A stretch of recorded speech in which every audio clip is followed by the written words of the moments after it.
like to thank you, Martha, for the privilege of being allowed to make a few brief remarks here at the Mount Vernon of the struggle for justice for the poor in the United States. The world of John Brown lost a true friend this year in the passing of Lynn Stewart, a noble and courageous fighter for the rights of those at the bottom of society. John Brown and the heroic fighters who lie beside him here changed the course of American history. Nothing larger could take place in this country without slavery being swept away first. It was the obstacle of obstacles standing in the road of human progress on this soil. Frederick Douglass phrased it so perfectly when he said, "When John Brown stretched forth his arm, the sky was clear." The actions of John Brown in Harper's Ferry celebrate the idea and the ideal of a revolutionary uprising of the poor against the rich in the United States. He was our Spartacus in a dramatic time. Indeed, John Brown stands above Abraham Lincoln. The elevation of Lincoln over Brown flows from a sense of conservative gratitude that slavery was ended within the confines of the Union war effort and not by a Southwide slave rebellion. He has for many, many years, however, belonged to the poets more than the historians. His sacrifices lifted the spirits of all those who desired freedom for the slave. He placed a standard of value upon the slave that was above gold and lifted high the lamp of racial equality to light the pathway of mankind.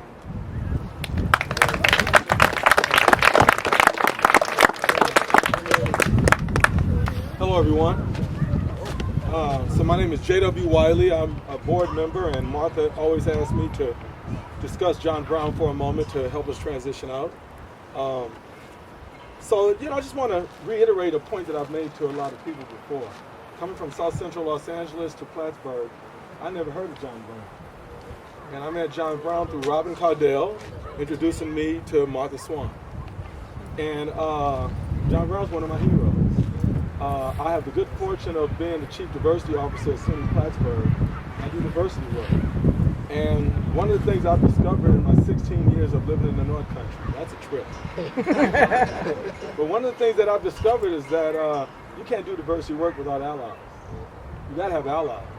And you gotta understand how important that is. And that's what John Brown has taught me. And that's what I teach all my students.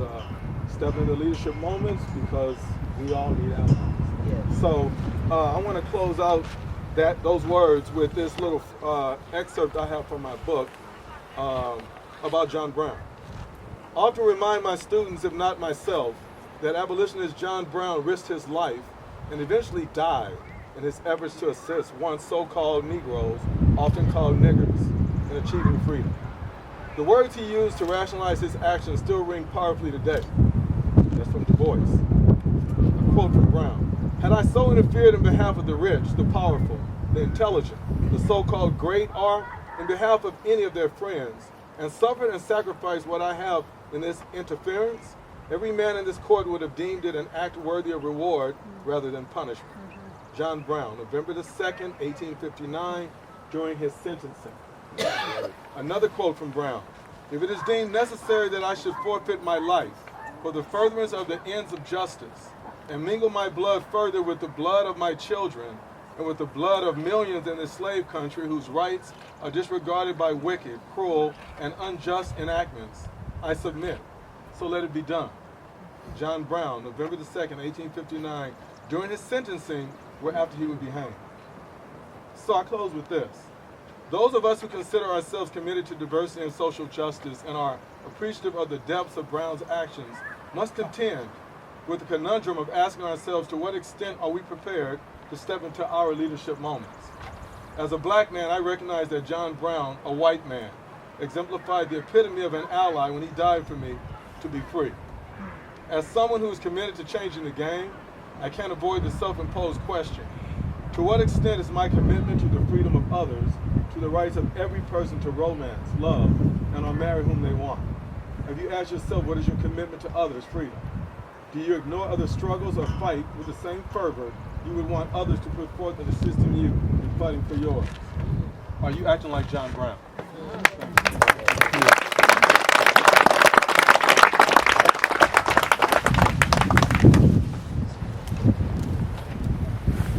I'm exempt from acting like John Brown because I have this job, so it's hard.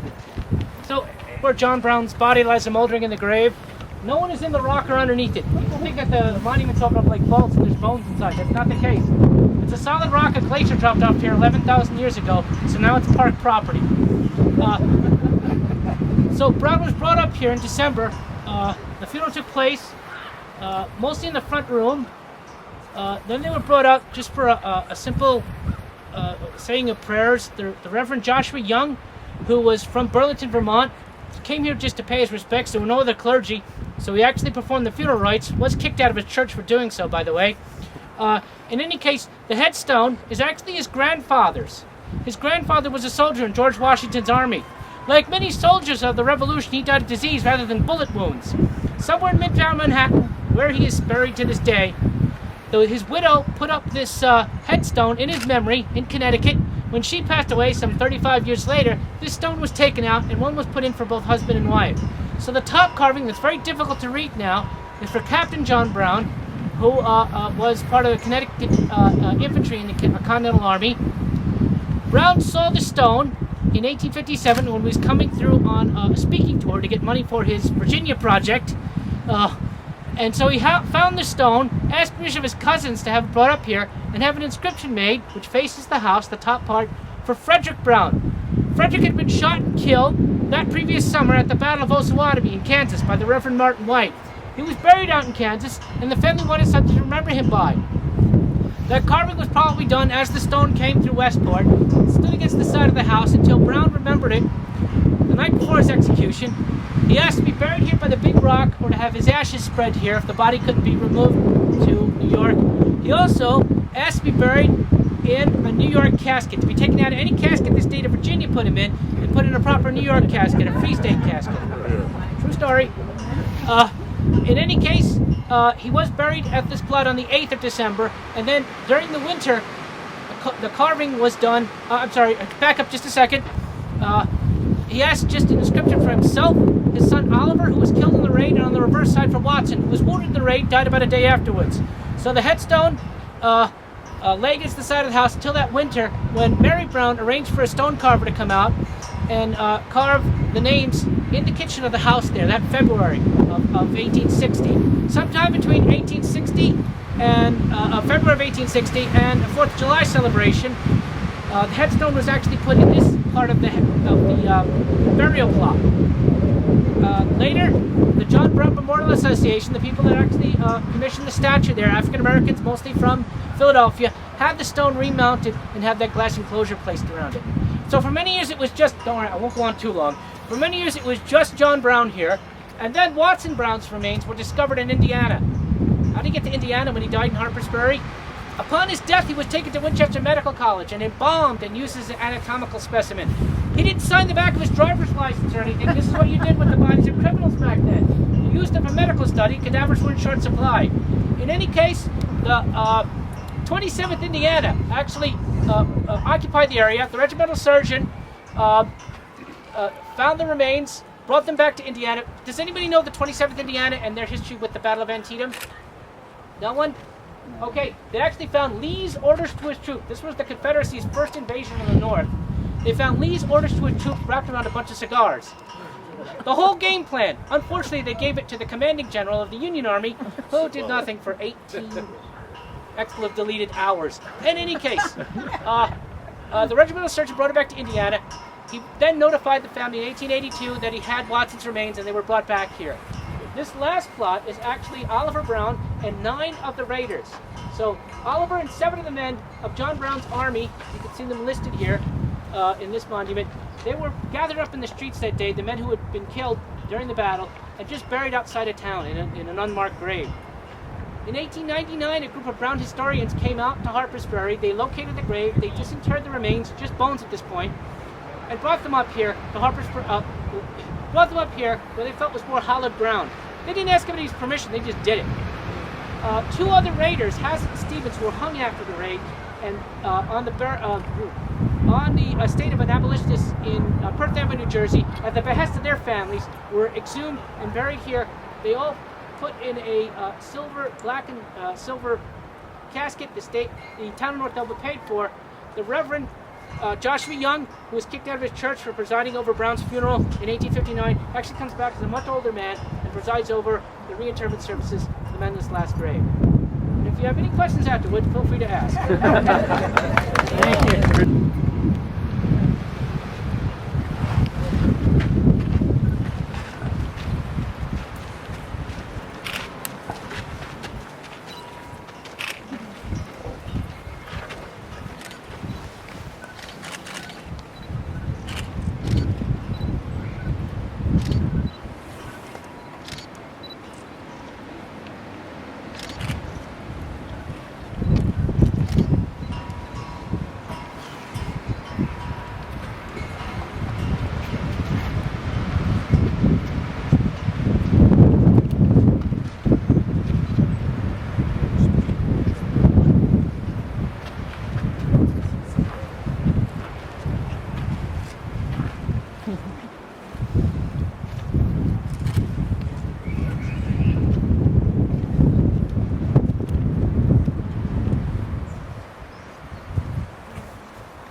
Amen.